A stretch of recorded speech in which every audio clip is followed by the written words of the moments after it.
Hey, we both forgot our mics. That's hilarious. All right, and we are live talking about how we messed everything up. So one of our stories today has the F word in it. Actually, has quite a lot of profanity, has quite a lot of expletives, you might say. And Valeria asked me before we started the show. She was reading the headlines, and she goes, "Do I have to say the F word?" And I was like, "Please do not say that word. Please do not say that word." So we're going with F's. We're gonna say F's. Okay. I might have a hard time. Just the letter F. Just say the letter F, please. Okay. You're a little bit too bright. Should I bring you down? Yeah, you can. You got to talk or something so people are bored. Nope. Okay. Don't forget the intro. All right. Valeria will not fill the dead air with speaking. Apparently, we've learned that just now. She's not gonna just. She's not good at the It's small like talk. 5 seconds, not like a minute. Huh? It says 5 5 seconds. seconds. All right. Yeah. Yeah. Okay. We can do the intro. You guys want the intro? Let's do the intro. Toxic masculinity. All right, there we go. The intro. You got your intro.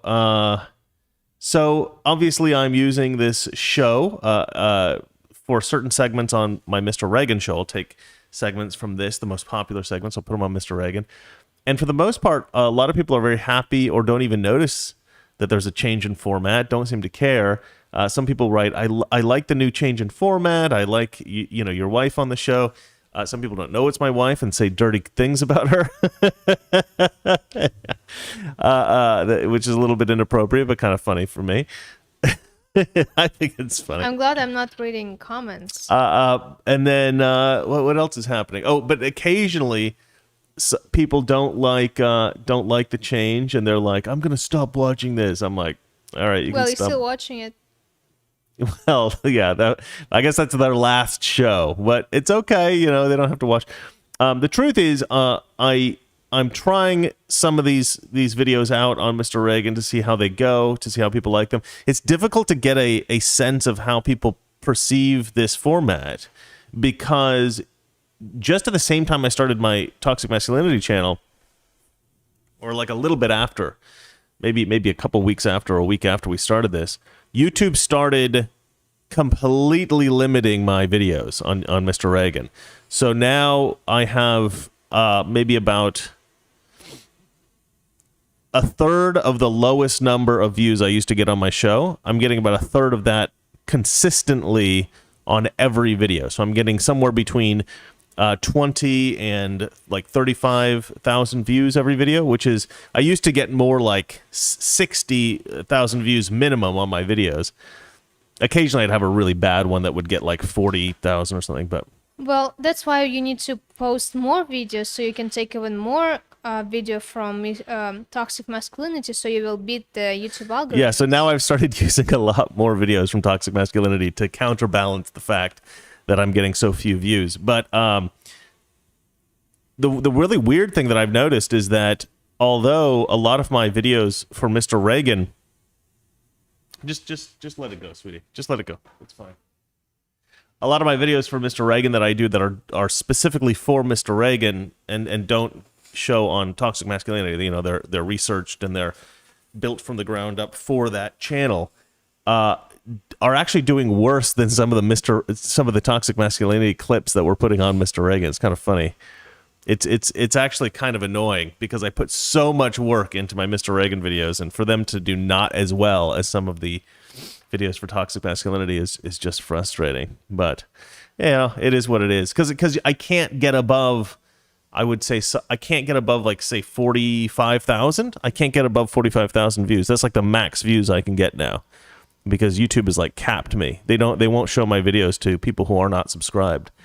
So the only way that could happen, I guess, is external views. So posting off channel, off YouTube, somewhere else. But anyway, I digress. Let's get into the show. Do you want to read the first story, darling? Yeah.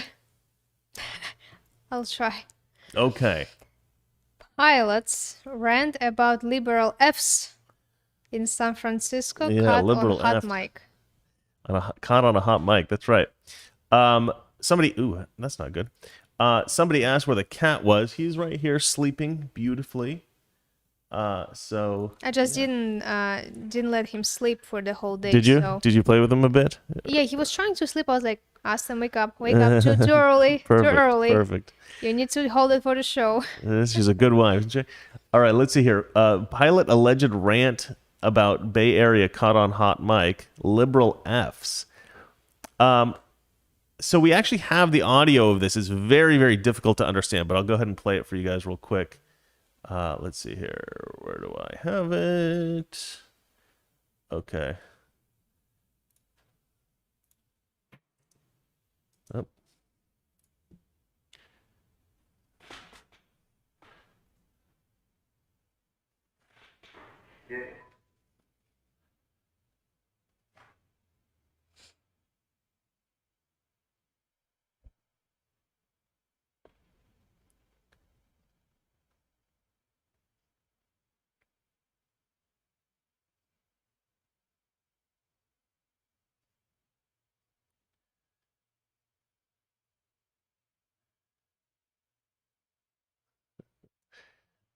Okay.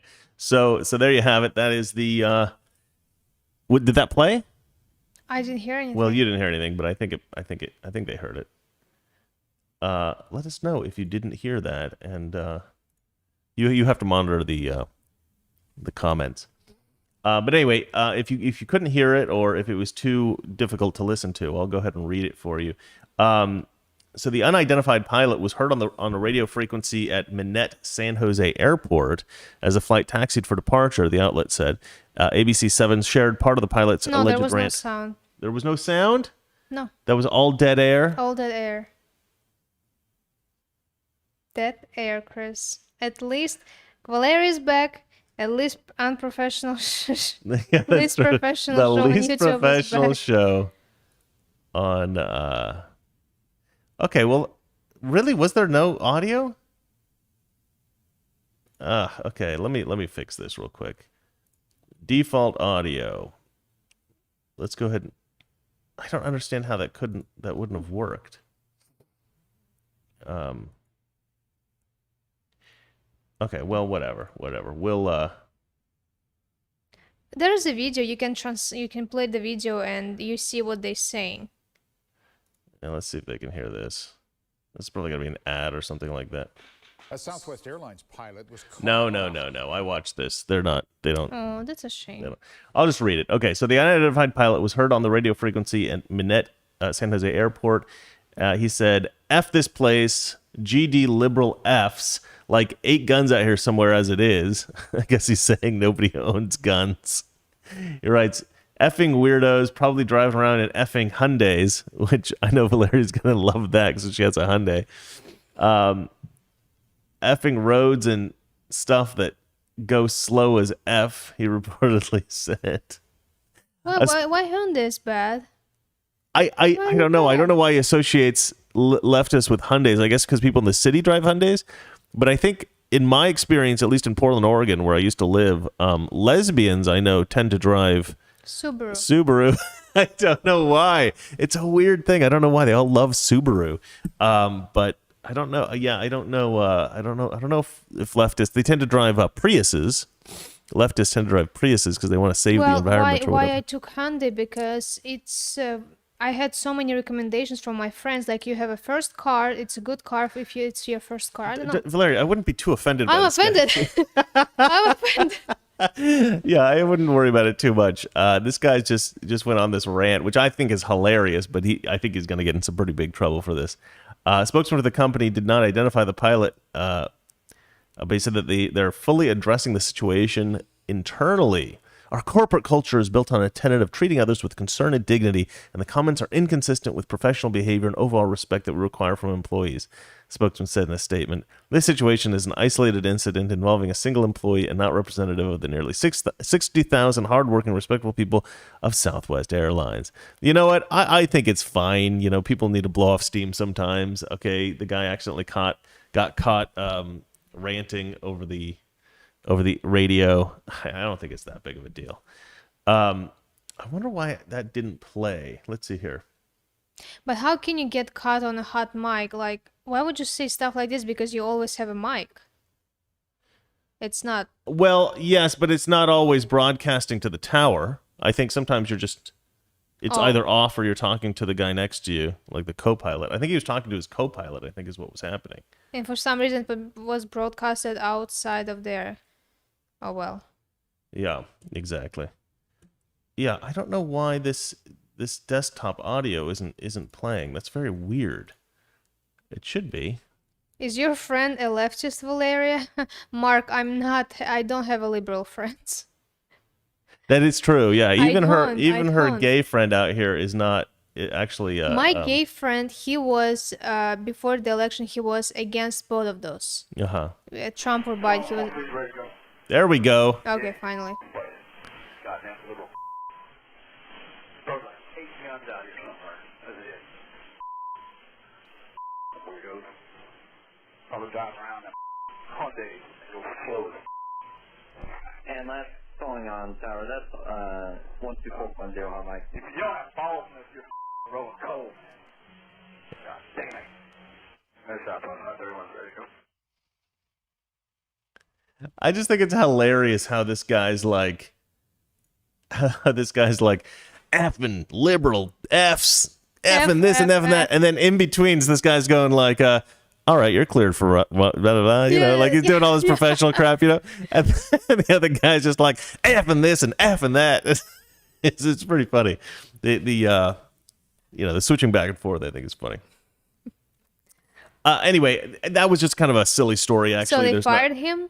What are they going to do? Oh, they haven't said, but I assume he's fired. Yeah, I mean that's my guess. But anyway, well, that was a little bit of a silly story to get us started, but I thought it was a bit of fun. Sorry, the audio didn't work at first, but I got it working. Shall we move on to the next story, darling, or do you want to talk about? You were talking about your friend being not a leftist, and I interrupted. I talked to him yesterday, and he said he accepted he is upset that Trump didn't win. Yeah. I mean, I've talked to him a little bit about politics before. He's the most conservative gay man I've ever met in my life. I mean, actually, what's really funny is one of my best friends, probably my best friend in L.A., also gay. Valeria's best friend in L.A., gay, or one of her best friends. And they're both, like, at least kind of conservative. My friend's more moderate. He's more of an anti-leftist than he is a conservative, I would say. But and then her friend is a conservative gay. And I was like, we got to get your gay and my gay together. And then I sent my friend pictures of her friend, and he goes, "Oh, he's way too hot for me." He's like, I could never date that guy. He's too good for me. It's pretty funny. He's very fun. My friend's very funny. Her friend's very conservative. Yeah, we love them both. Great people. Great guys.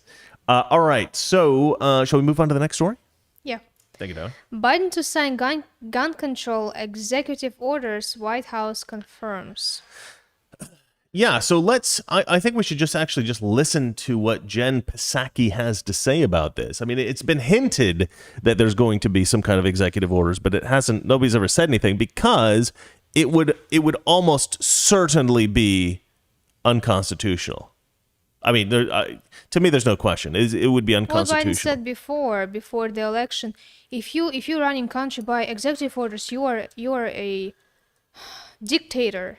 Yeah, and now he's running the country by executive order. First day in office, he signs 15 I read about their response to that, and the response was that he said that there are specific things that shouldn't be done by executive order, but lots of other things can be done by executive order, but there's specific things that shouldn't be. And then the other defense was most of his executive orders were actually just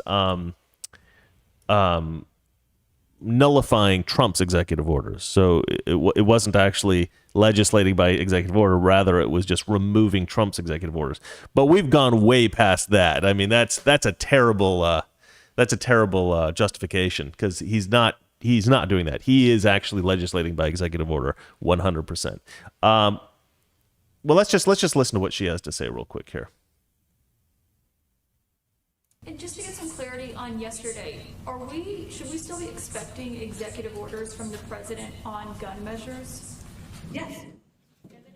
or what do you, like a month from now, what do you think the time frame? I can't give you an exact time frame, in part because they have to go through a review process, which is something that we do from here.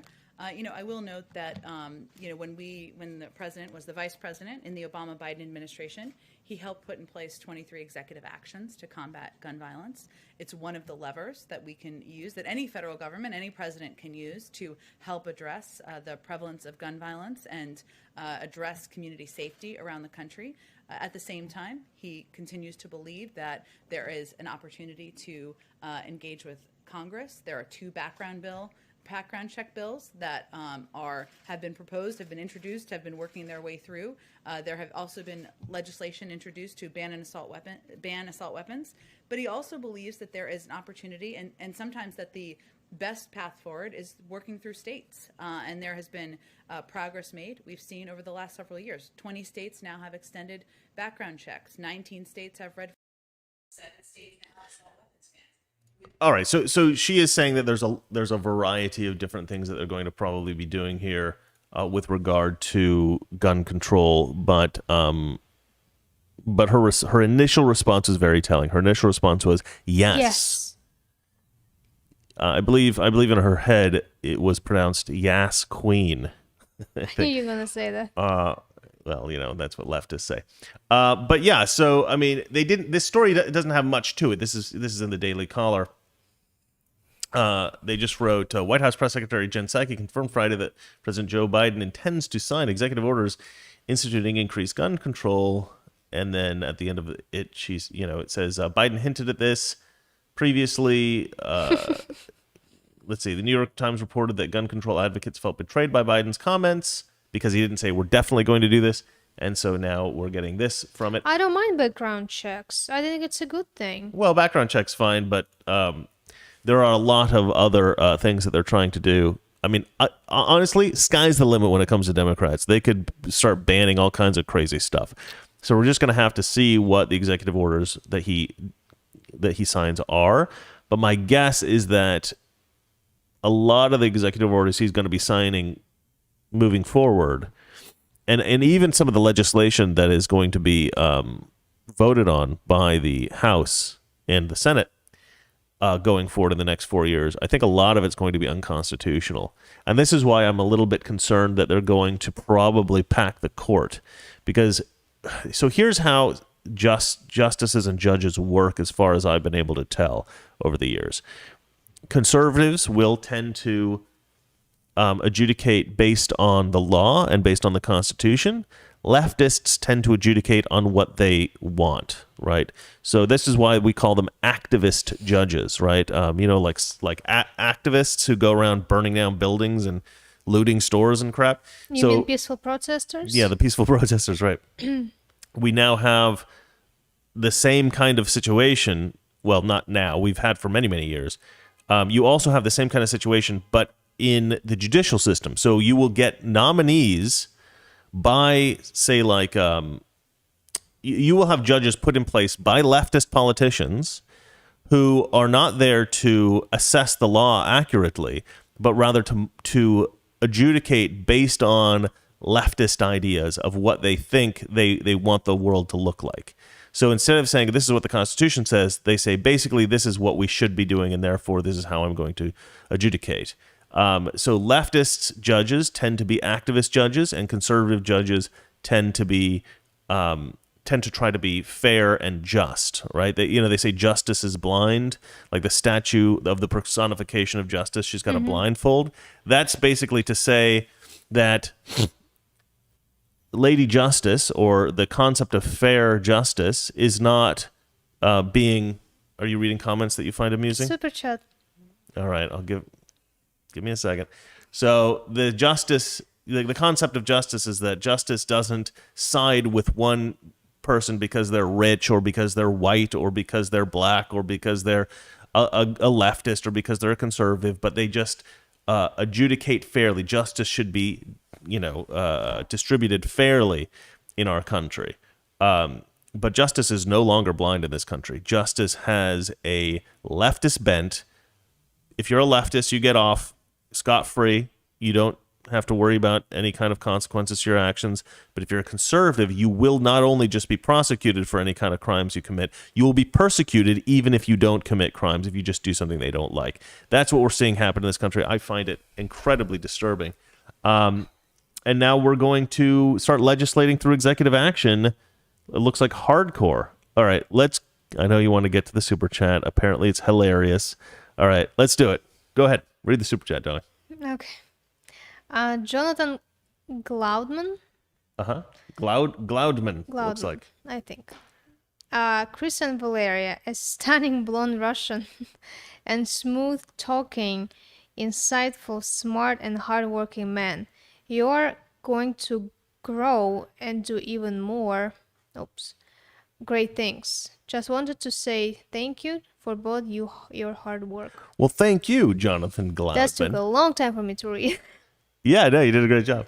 I'll be honest, Valeria does not have blonde hair. She has light brown hair. Yeah, that's what I was like. I was smiling because blonde Russian, and that's what I was thinking. Like Chris is going to say, no, she's got dark hair. I like blonde I hair. prefer if she. I mean, when we got got together. What do you prefer? When we got together, she found out that I prefer blondes. Right? You told me that. Well, I don't know. We somehow got involved in the conversation. I wasn't like encouraging you to dye your hair or anything like that.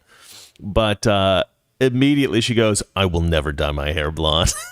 And I was like, okay, that's fine. I think the perfect color for a person, whatever color you were born with, you just need to take care of your hair. I agree. I mean, your hair is beautiful. I don't think anybody would say your hair is... I was blonde. I was brunette. Now I'm just... You were blonde? I was. When? At the ninth grade. Oh, when you were a child. You dyed your hair blonde? I graduated at 16. Yes, I was blonde at 16. Oh, I didn't realize that. I'll show you pictures. Okay, show me pictures. Yeah, that's kind of cool. All right, so shall we move on to the next story, darling? Yeah. I guess your hair kind of looks blonde because it's a little bright. I don't know. Yeah, the image, it looks more blonde than it does in real life. Well, not platinum blonde. All right, let's have a look at the next story. Suez ship crisis. Suez. The Suez Canal. Suez ship crisis may cause worldwide toilet paper shortage. That's right. Go buy your toilet paper now, ladies and gentlemen, because you may not get the chance next week. We should stock up because, like last time we didn't stock up. I just thought, oh, people are being crazy. This isn't going to last very long, and it lasted for like months. It lasted for months. We couldn't get toilet paper. We couldn't get paper towels. We need to get my paper towels as well because it's, they make it the same way basically. All right, let's see here. Suez Canal ship crisis may unleash worldwide toilet paper shortage, and this is real, guys. This is not fake. This is not like clickbait. This is genuine. The massive ship blocking the Suez Canal may prove to be a titanic pain in the butt by reportedly unleashing a toilet paper shortage not seen since the early days of the coronavirus pandemic. The owner of the Ever Given, which, by the way, I don't know why they call it Ever Given when there's a big name splashed across the side of the ship that says Evergreen. What are they calling it? I don't know. Like somebody is like a typo or something like that. But like every single publication is calling this ship the Ever Given, which doesn't even make any sense.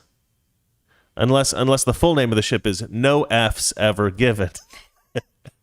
All right, so no, I don't understand that. It's the Evergreen clearly on the ship. I don't know. It's clearly a scandal of some kind. Clearly some kind of conspiracy. All right. The owner of the Ever Given, or Evergreen, whichever, the 200,000-ton behemoth that ran aground this week when high winds turned it sideways, has apologized for the mega blockade, which is causing a global trade crisis. They apologized. Well, that's nice.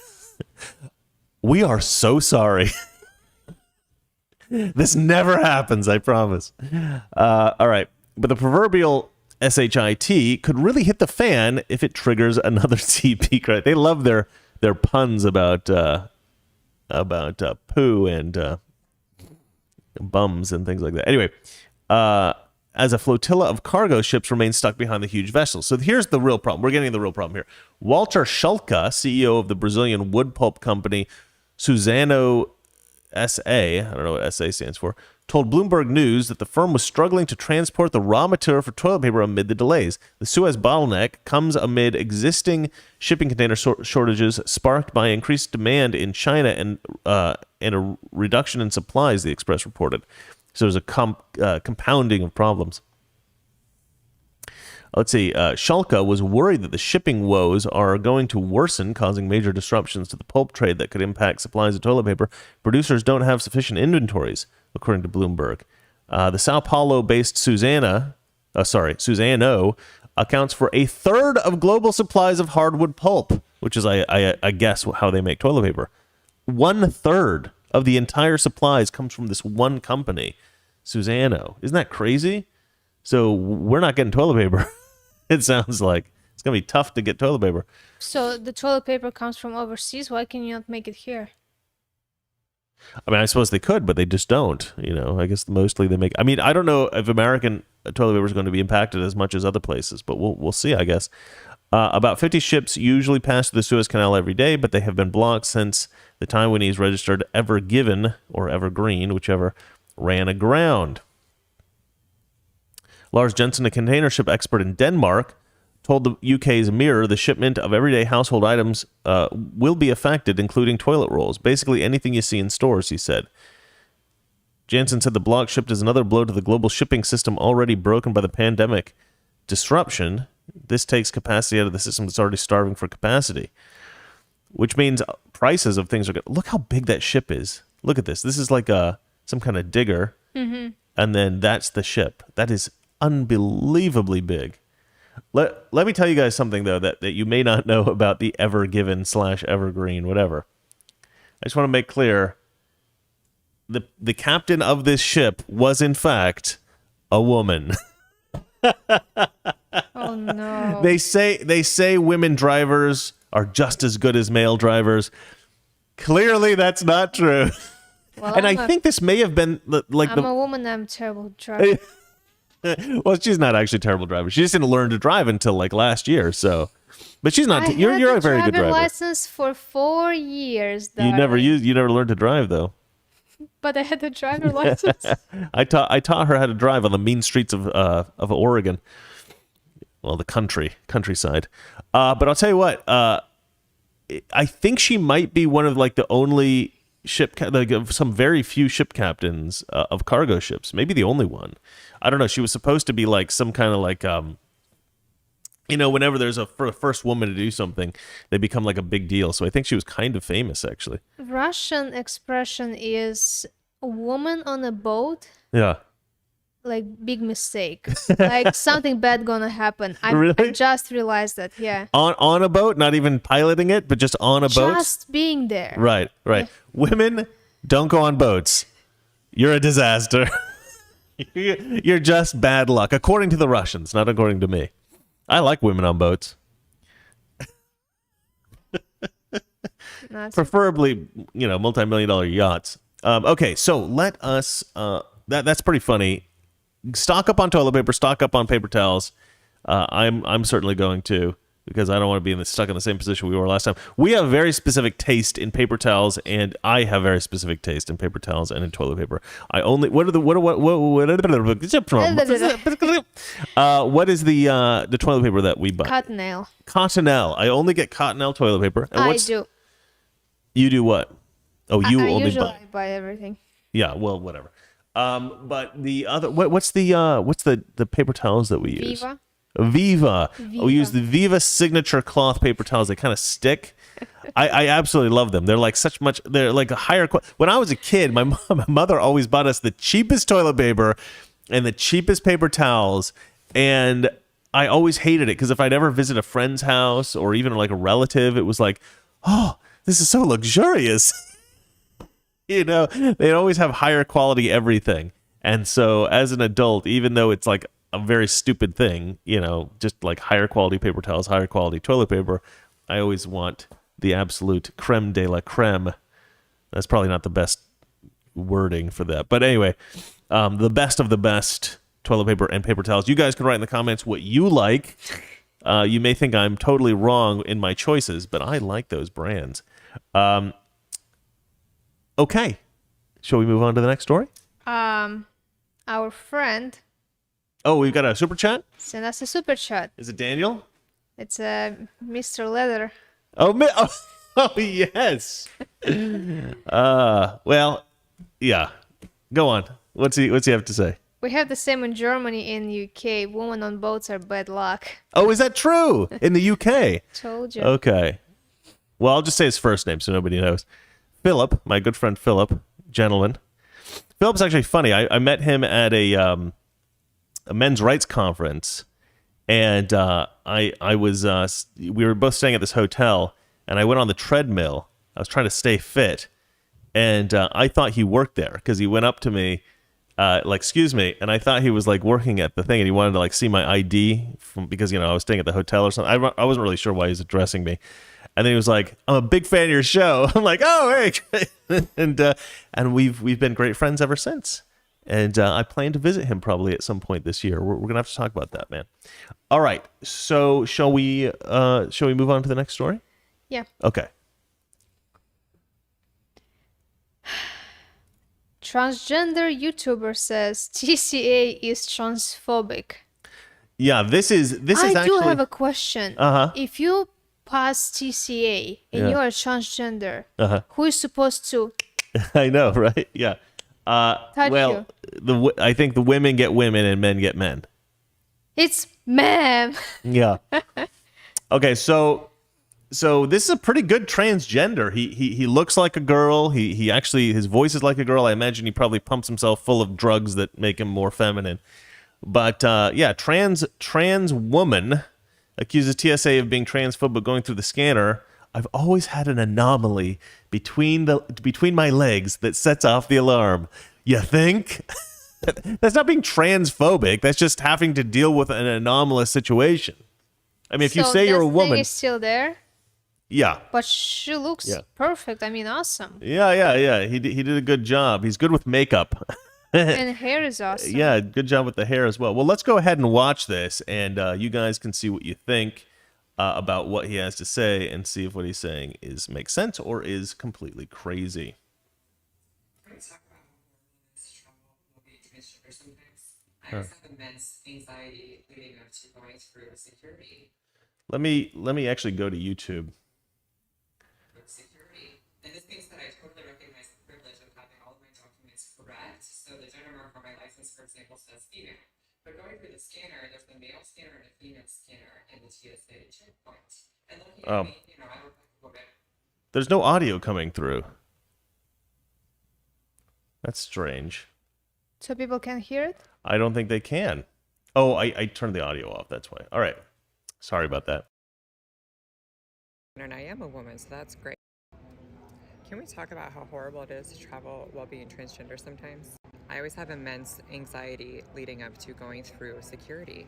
And this being said, I totally recognize the privilege of having all of my documents correct. So the gender marker on my license, for example, says female.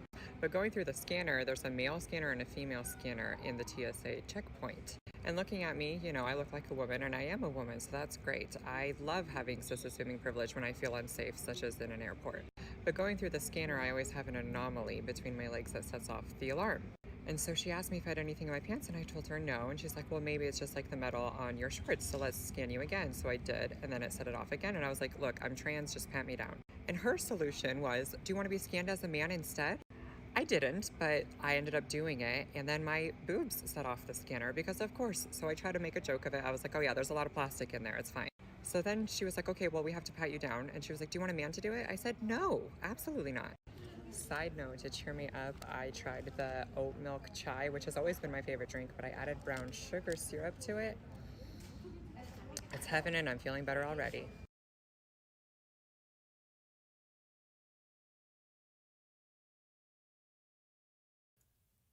Okay, well. Well, you had subtitles. Right. Anyway, you understand. So this guy has had plastic surgery and puts on makeup and pretends to be a girl, and then goes through the scanner and complains that they're like, I don't get it. You look like a girl, but you've got a penis. That thing down there. Of course that's going to happen. Of course that's flipping going to happen. Nobody's transphobic. That's just the kind of crap that's going to happen to you if you go around pretending to be a girl, but you're a man. And this guy does a very good job of it. He's very convincing as a woman, but he's still a man. And here's so what drives me really crazy is that you get people like this complaining that regular guys don't want to date them because they're like, I look like a woman. I'm beautiful. Men should want to date me. Penis? Still have a penis. They're like, you're transphobic if you don't want to date a trans woman. It's like, no, because I don't want to date guys. All right. I want to date women, real women. I don't want to date a guy with lipstick on. And it's weird to me that, I mean, they're obviously crazy. There's obviously like, an attention seeking type behavior, type attitude to have. What's the other thing I was going to say? Oh yeah. So in the UK a while back, there was a situation where somebody had gone on like a Tinder date. They had met somebody on Tinder and gone out with them, and they had a lovely time. The guy was really nice to the girl and everything. And at the end of the date, she called him and wanted to date him again and was texting him and stuff. And he ended up writing her this really long message. I don't know if it's an email or a text or whatever, but she ended up posting it online, and she got a lot of attention for it. And the guy said, look, I really like you. You're a nice girl. When I met you on Tinder, I thought you were very beautiful. And then when I met you in real life, I realized you don't actually look really anything like your Tinder pictures. And I'm not as attracted to you in real life as I was in the Tinder pictures. I don't want to like hurt you by saying that, but your Tinder pictures don't really look anything like you in real life. Like, you're much heavier in real life than you are in your Tinder pictures. And there is this thing with women. Well, yeah, there is a thing with women where they will take pictures of themselves at certain angles to make themselves look a lot skinnier. Some women will do that. Well, this is deceptive, right?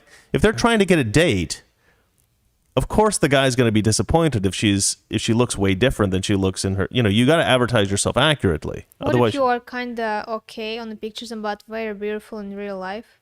You like me? Oh, well, that's a lot better, right? Except like back when I was single, I did try to use dating apps. I never got a single date from a dating app ever because I don't look good in photos. No, you look good. I saw your pictures. I had never matched with anybody I liked. I never ended up going on I've never been on a date from Tinder or any of those. If you don't think you look good on pictures, yeah, I would actually leave it like it is. Yeah. If you look better in real life, and guy would be like, okay, she's good, we can go on a date, and then she comes and she's more beautiful. It's like, I like her, it's. Yeah, I mean, it's better if you're not as attractive in the pictures as you are in real life. That's a better situation. But like, obviously, when I was single, it would have been nice to be able to get any girl I want on the app. But that was not possible because I don't think my pictures are particularly good. But in real life, it was much better because I feel like if you met somebody online, I don't have a lot of experience with that, so I don't know. But I imagine that a lot of the time you would find them to be unpleasant in real life. But if you're just meeting people in real life, you can tell very quickly whether or not you click with the person. Like all of the girls that I've had as girlfriends have been girls that immediately when I met them, I realized not only do I think they're beautiful. Okay, I'm bringing up exes, whatever. Not only do I think they're beautiful, but I click with them, like my personality clicks, right? And so you immediately are like, okay, we could probably have some kind of relationship. You can tell very quickly. With Tinder, I don't know how you would ever be able to figure that out. Like, you just date somebody you find attractive, and then you don't get. I mean, I guess it's not really for getting a girlfriend or a boyfriend. It's more for like hooking up or whatever. But that wasn't my scene, I wanted to actually date a girl that I would maybe have a connection with or something.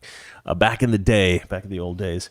But the worst thing to do is to make yourself look absolutely stunning in your profile for your dating apps. I know people like this. And then, oh, you do? Yeah. And then they meet you in real life and they're just like, wow, you are really unattractive in real life. Like, and so, but anyway, so she posted this thing on online.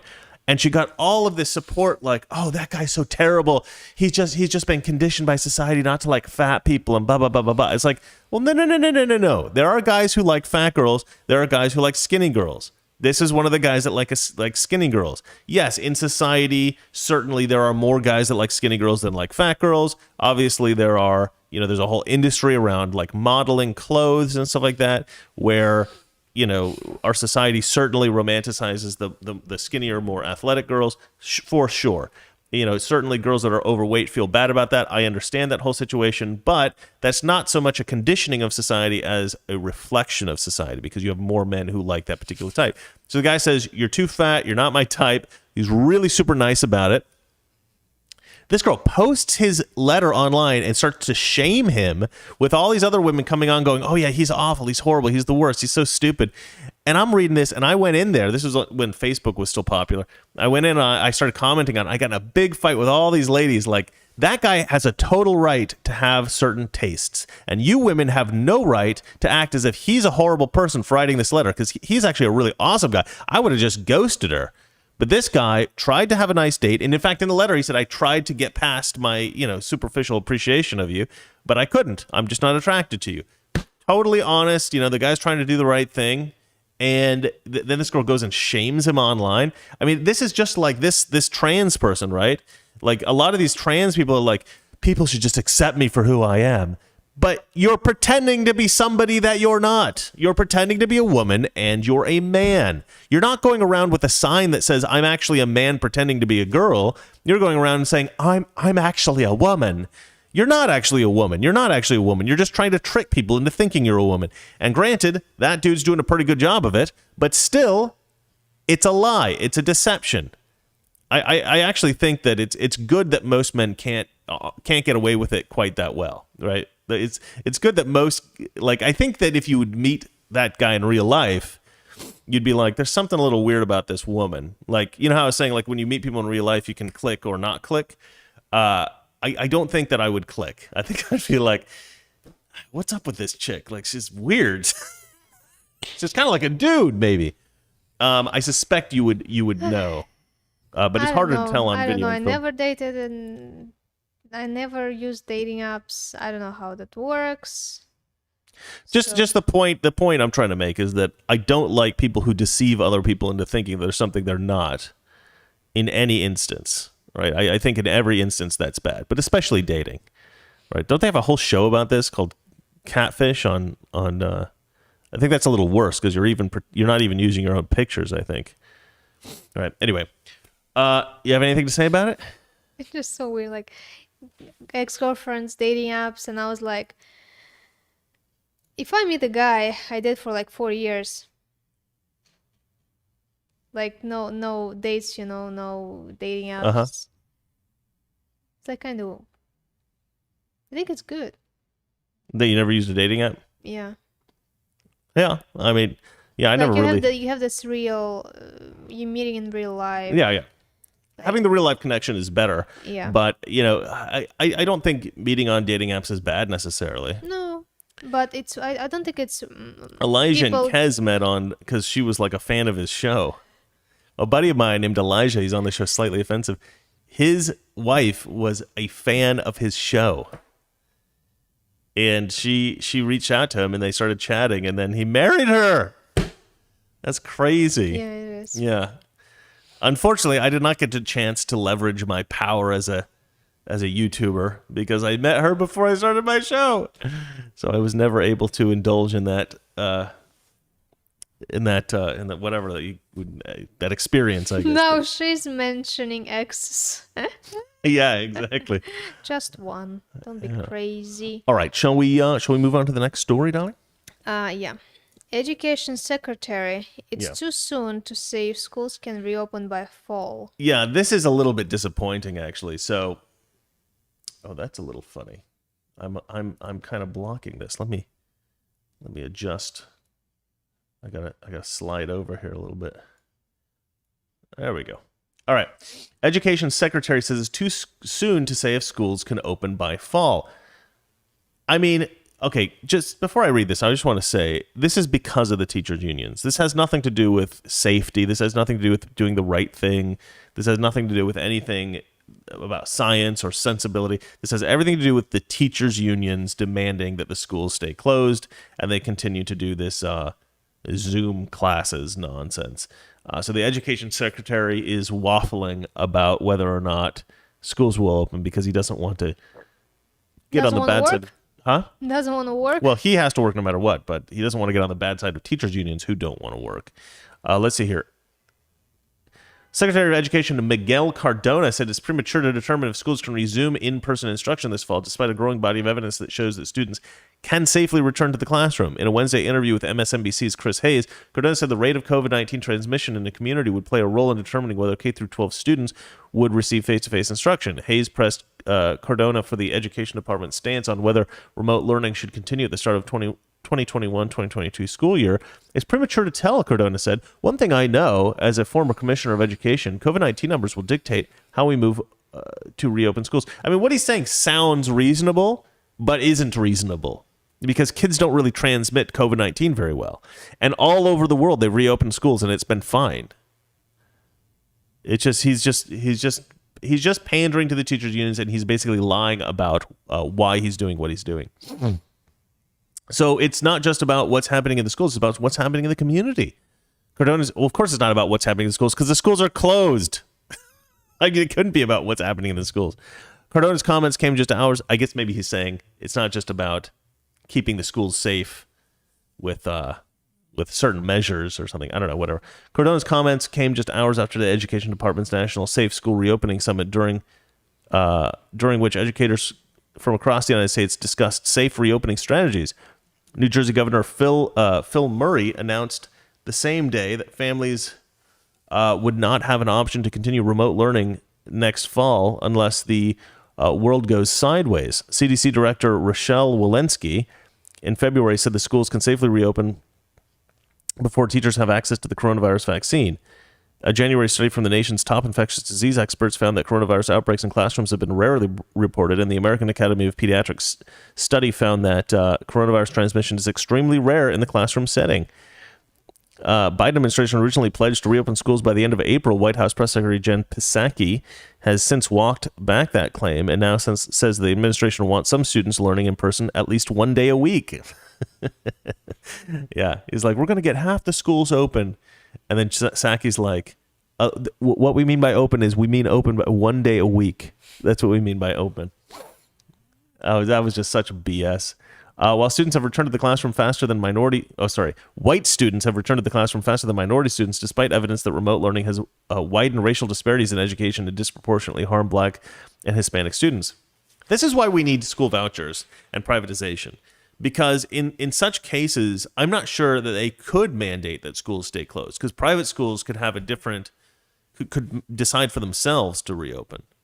I mean, I guess they could still close them in the same way that they're like gyms have to be closed. But I think that you wouldn't have all this pressure from the teachers' unions, because each individual, the government would have I think a little bit less. They would be pressured less in that instance if the schools weren't all controlled by the teachers' unions. Let's see here. 58% of Black students and 56% of Hispanic students continue to learn from home, compared with just 27% of white students, according to new Education Department study. Cardona said the findings, called those findings encouraging, but said the department still has a lot of ground to go to close the critical gaps in learning access for students of color. How is that encouraging? I don't understand how that's encouraging. It's so weird. These Democrats are so annoying. None of their policies make any sense. They're irrational. They're it's just they're beholden to the teachers' unions. They are not actually acting in the best interest of the American public. Because the teachers' unions, do you know about the teachers' unions? Teachers' unions basically have so much voting power. There's such a large constituency of the Democrats that they can basically just demand things of Democrat politicians, and the Democrat politicians just have to say, okay. So they just make whatever demands they want. It's absolutely terrible. It's extortion. You're looking at the brightness of your face. It's very exciting. It's basically extortion for votes. And we need to stop that kind of stuff in America. Let's move on to the next story. Okay. Washington. I have a problem with V and W. Washington Post falsely reports there is no migrant surge. Yeah, so the Washington Post, apparently they had to change a story. Why am I covering everything up here? I'll do that. Let's see here. They had to correct the headline of a story and some of the words in the story because they said there's no migrant surge, which is obviously not true. Now, I'm not sure why they were forced to do this, like who forced them to do this. I don't know if they just realized that they did something wrong and they fixed it themselves, but according to this article, they've been forced to correct this. Washington Post updates headline that claimed there's no migrant surge. The Washington Post has corrected a headline that claimed there was no migrant surge at the U.S. border, though it chose to say the article had been updated rather than corrected, and now claims that the surge is actually a predictable pattern. It's a predictable pattern, Valeria.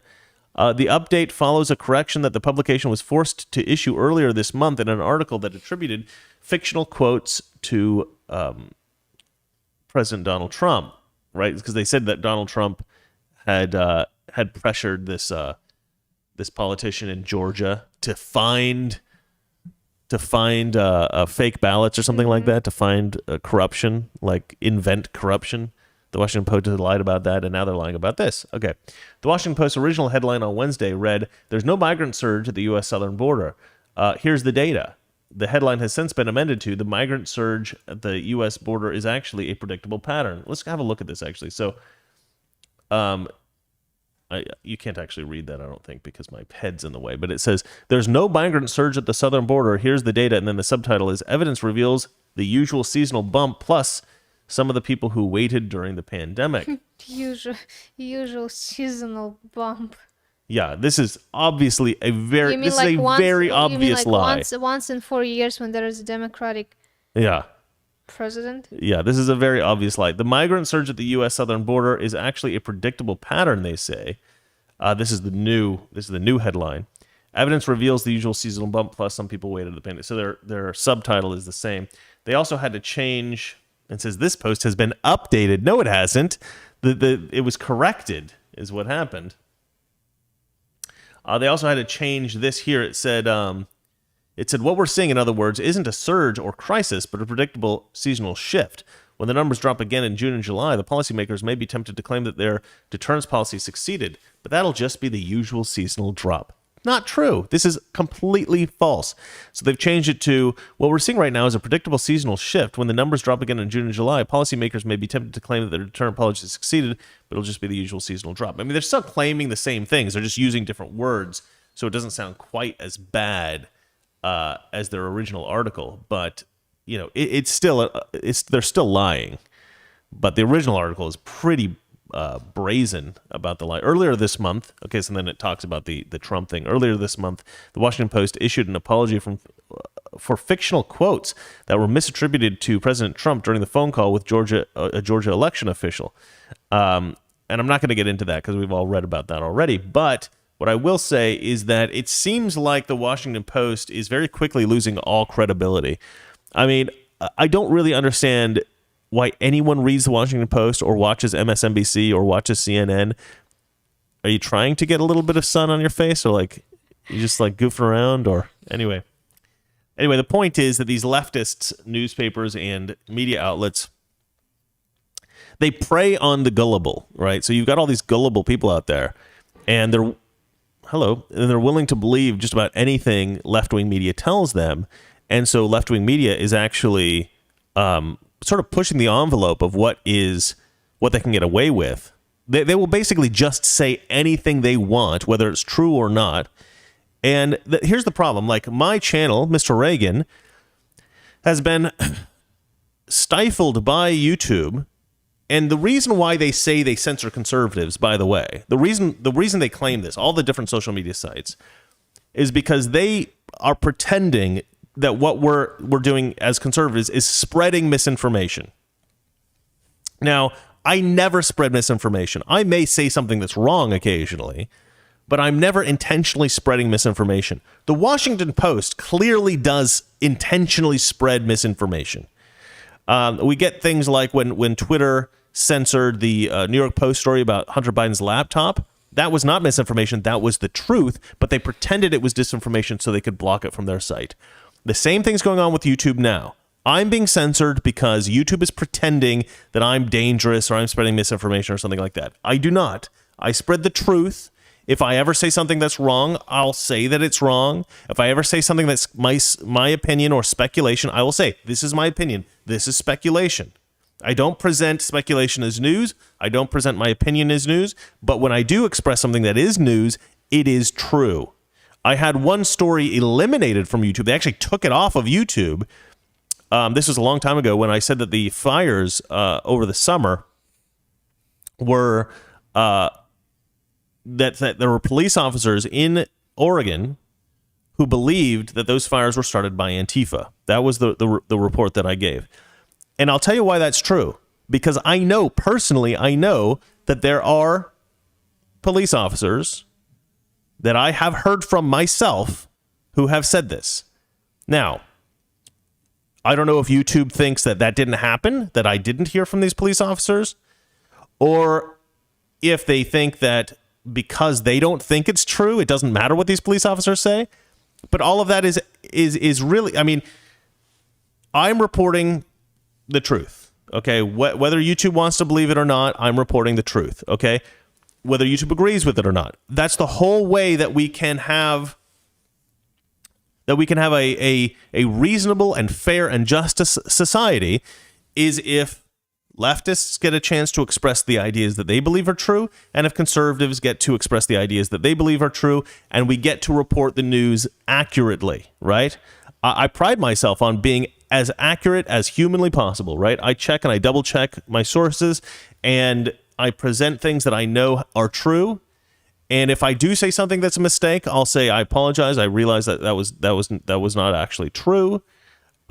Retractions, of course, are very difficult because nobody cares about the retraction. They only ever usually care about the original story. Like, I'll tell you something I messed up on. I originally, when I made my Brains Behind AOC video, I actually attributed her success to, what's his name? Cenk Uygur of the Young Turks. And the reason I attributed it to him is because he was taking credit. He was saying that he developed Justice Democrats. He was saying that was all his project. But it wasn't. That was all a lie. Okay, he was basically just lying on his show, taking credit for all this stuff. It was originally created by a guy named Zach Exley. It was all created by this guy, Zach Exley. And I only found that out after I produced that video. And so I produced a second video, which very few people watched compared to the first one. I mean, a lot of people watched it, in which I went through and I explained what the actual truth was, like what the actual situation was. So I made a little bit of a mistake with the Cenk Uygur thing. Now, he was definitely involved in the whole situation, but he wasn't the mastermind. The mastermind was this guy, Zach Exley. So I corrected that in the second video. I made a whole video just to correct that point and, to dig in deeper and to do a more in-depth thing. But, yeah, I try to produce the truth. I try to express myself as honestly as I can, and I get punished for it. The Washington Post, CNN, MSNBC, the New York Times, these organizations deceive people on purpose. They deceive people on purpose. And they are never punished by YouTube. They are never punished by Twitter. There's no consequence at all. These are supposed to be legitimate news. No, they're not. I am far more legitimate than the Washington Post. I am far more legitimate than MSNBC and flipping Rachel Maddow, who pretends to be a reporter, who's just spouting off nonsense and lying all the time about Trump, talking about how amazing Biden is. Yeah, no, there's nothing wrong with Biden. He's perfect. All right. Sorry. That's for YouTube algorithms. Yeah, that's for the YouTube algorithm. That wasn't sarcastic. Okay.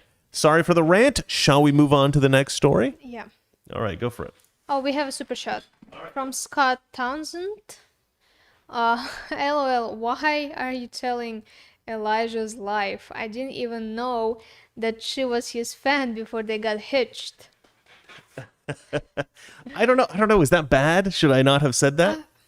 Well, I don't think it's a huge secret. Yeah, I didn't think it was a big deal. I mean, he talks about it like it's not a big deal.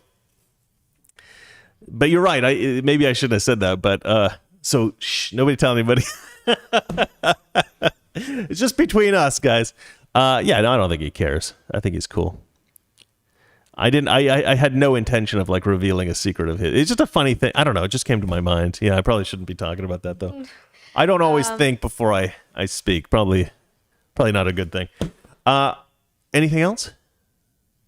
No. Oh, right. Shall we do the next story? Yep. Excellent. White House denies Fox News is being unfairly treated. Yeah. Let me. Okay. So this is kind of a weird thing. I don't know if I actually agree with. Well, okay. I think I maybe agree with the White House here to some degree, because I don't know if Fox News is being unfairly treated. I think they do call, because this is about Peter Doocy, right, which is the reporter for Fox News who covers the White House, and I think he actually does get quite a few opportunities to ask questions of Jen Psaki. I think that the only problem is he doesn't get the opportunity to ask Biden things, but that's because Biden only asks certain people, or only calls on certain people to ask questions, because it's all sort of orchestrated, I think. Like, he knows what the questions are, he knows what the answers should be, and he calls on the people who are going to ask those specific questions. So Peter Doocy, of course, isn't going to be in on that charade. So I do think there's a scandal here, but I don't think the scandal is that the White House is being unfair to Fox News. I think that the scandal is that the White House orchestrates the press conference with Biden and stuff like that. So let's see here. White House denies Fox News is being unfairly treated. It's by Jack Phillips for the Epoch Times. White House Press Secretary Jen Psaki denied claims from a Fox News reporter on Friday that the network is being treated unfairly after a correspondent, Peter Doocy, was not called on by President Joe Biden a day earlier. Doocy claimed that his network is often left off lists of reporters who can question Biden, coming after photos emerged of the president holding a list of reporters that apparently indicated who he should call on. And actually, I have that. Let me try to add that. I got to add a new source here. Window capture, I think. Yeah. Let's see here. Add source, and we're going to go like this, and we're going to go like this, and we're going to go like, yeah, I can't find it on here. So yeah. Well, maybe if I open it, there we go. Nope. I don't know why I can't show you guys my screen. I wonder if I can just do desktop. Oh my gosh, he has all the questions and people. Yeah, exactly. Yeah. Let me just do desktop here. Display capture. Boom. There we go. So this is, I don't know if you guys have seen this, but this is, are you watching the show? Yeah. You're watching on your laptop? Mm-hmm. Can you see that? Is it It's coming a up? little bit delayed, so. Right, so you can't see it yet, but hopefully this comes up on your guys' screens. But yeah, so this came out. Somebody had taken a photo of this. This is Biden at the press conference, and he's basically got a list of all the reporters there, all their names, and I assume what company they work for. And then they have numbers. You see like 1 over here next to this guy. Yeah, you can see it. And then you have number 9 over here. So like he knows who he's supposed to pick. He knows who he's supposed to pick. So, are you sure it's not photoshopped? I don't think so. I think this is genuine. I'm sorry I don't have a better image. This is the best I could find. But yeah, it's all, the whole thing's orchestrated. They know the questions ahead of time. They know the answers. That's what this image indicates to me. Is it like 1, 2, 9? It's like the questions, first question, second question? Yeah, exactly. Call on this guy but first. You still have to remember first one, second one, third one, first. It's a lot of work. You have to give him the credit. You know, I think Trump didn't have a list of people. He was just like, what's your question? He's like, you fake news, what's your question? Yeah. Let me see this fake news. Exactly. How could I, when he's like walking from the helicopter or to the helicopter, he's like, okay, let me stop by fake news. I couldn't pass you guys. Right. Exactly. Yeah, I don't think Trump ever had like anything orchestrated about how he took questions in a press conference. He was just like, all right, Fox, I like you guys. Fake news, CNN, what's your question? Yeah. I don't, he was never prepped. Nobody gave him the questions ahead of time in any press conference he ever did. He didn't need them. No, he didn't need them because he wasn't senile like some presidents. All right, so let me continue to read this. Let's see here. Oh. What did I do? What did I do? What did you do? What did you do? I don't know. Hold on. Least professional show on YouTube. Least professional show on YouTube, guys. Part Oh, there we go. 65. That's it. Where's our... This is supposed to be us, right? Well, we are done with the articles anyway. Right. We can take some questions now. There we go. So That's if it. You guys have a Well, I was going to read the rest of this question. article. Okay, yeah, no problem. But people can start writing questions so we can... Well, here it says Ducey claimed that his network is often left off lists, and he said that 4 other TV networks, CBS, ABC, NBC, PBS, are given preferential treatment. He says, I'm curious that if the administration... He says, I'm curious if that's the official administration policy. Ducey asked Psaki on Friday. So he actually asked Psaki about this. And she said, well, we're having a conversation, aren't we? Psaki told him in her flinty, nasty voice. And then she says, and do I take questions from you every time I come into the briefing room? Has the president taken questions from you since he came into office? Yes or no? Ducey, that, but actually, I'm not sure the president has taken questions from him. Sure, certainly Psaki has. Psaki responded by saying that she takes questions from Ducey every day and appears regularly on Fox News. I'd say I'm always happy to have this conversation with you, even about the awesome socks you're wearing today, and have a conversation with you even when we disagree, she said. The president has taken your questions, and I'm looking forward to doing Fox News Sunday and this Sunday for the 3rd time in the last few months. Biden took questions from reporters with 10 news outlets during his first news conference Thursday, including PBS, the Associated Press, the Washington Post, ABC, Wall Street Journal, which is owned by Fox News parent company News Corp, NBC, CBS, CNN, Univision, and Bloomberg, according to The Hill.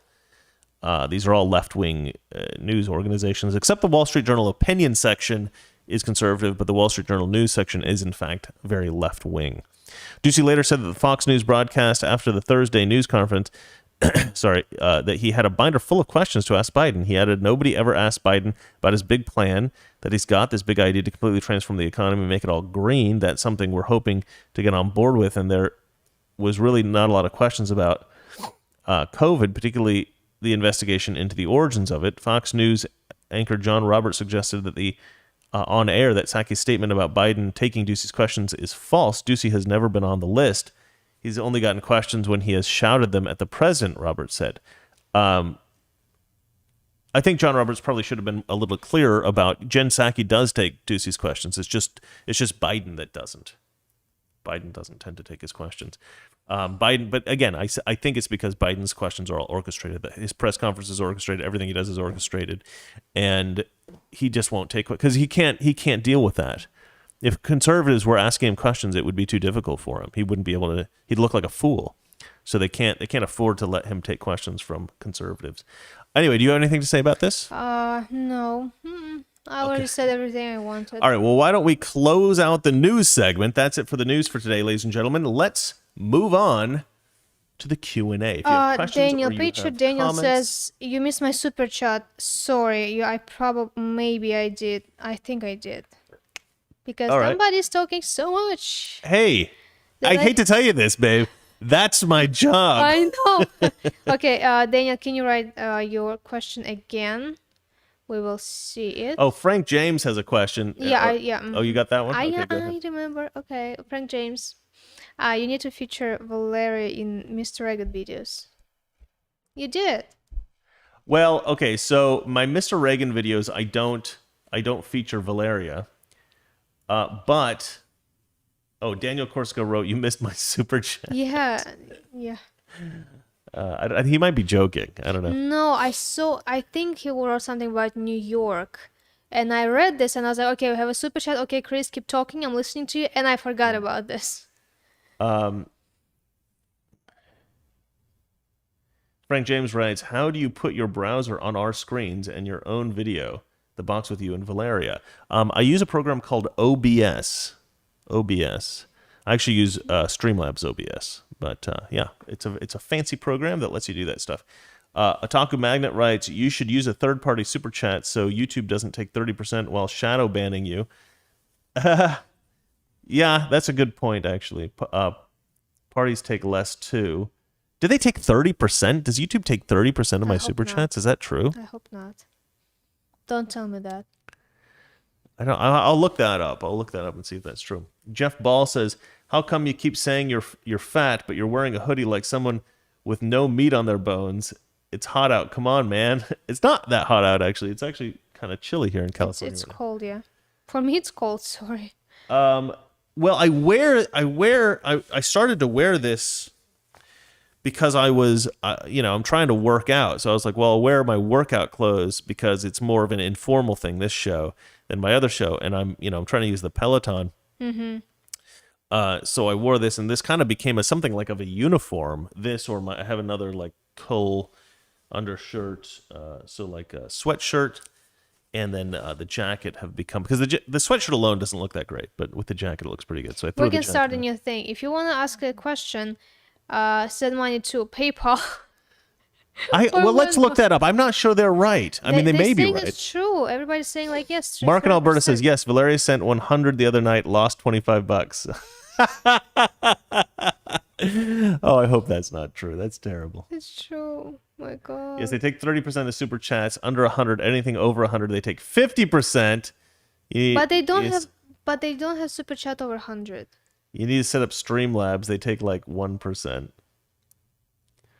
Okay, well, maybe we'll do that. Maybe we'll set it up so that we get super chats through that other thing. But I don't know. YouTube is an absolute evil company. We should find ways to remove ourselves from YouTube anyway. I was thinking about doing my own social media thing, but I don't know. We're gonna have to. I'm talking to my friends about it, so I don't know if that'll happen. I think it's very difficult to start a social media network, but we'll give it a shot. Why not? All right, are we good for the day? Aston didn't miss super chats. Okay, well, you want to see Aston? Let's. Hey! We still didn't get the super chat from Daniel.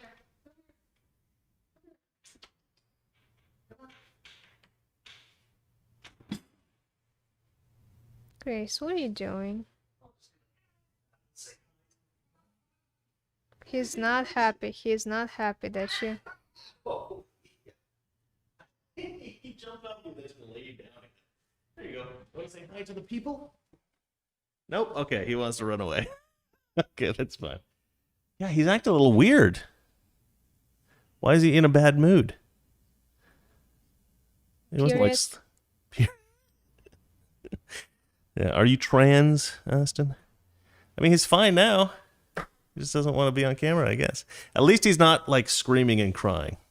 Well, not yet. I think he's going to. Yeah. It's like, all right, ladies and gentlemen. I guess that's it for the day. Unless, do you want to read something else? We good? I feel bad that I missed that super chat. Well, we'll catch him tomorrow. He's on every day. Okay. All right. Well, that's it for us. You guys have an awesome day. Thank you so much for watching the show all the way through, and we will see you guys on Monday. I guess Monday because today's Friday. Today's Friday. All right. Well, gosh, we'll see you next week. I'm going to be working all on Mr. Reagan videos this weekend, so I'll get a bunch of